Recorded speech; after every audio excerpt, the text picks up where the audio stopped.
La meva pel·lícula preferida és Edward Scissorhands. Em van operar fa un any. Volia ser com l'Edward Scissorhands i així que vaig canviar les meves mans per tisores. Però la meva vida amb tisores en lloc de mans és més dura del que m'esperava.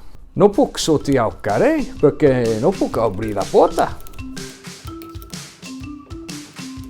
Fins i tot fer una tassa de te és molt difícil.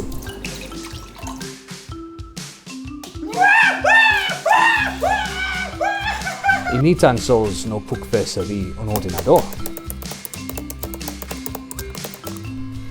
No puc llegir llibres perquè sempre destrueixo les pàgines. I és difícil de menjar.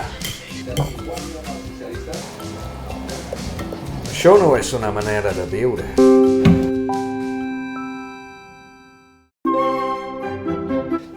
Tinc bones notícies.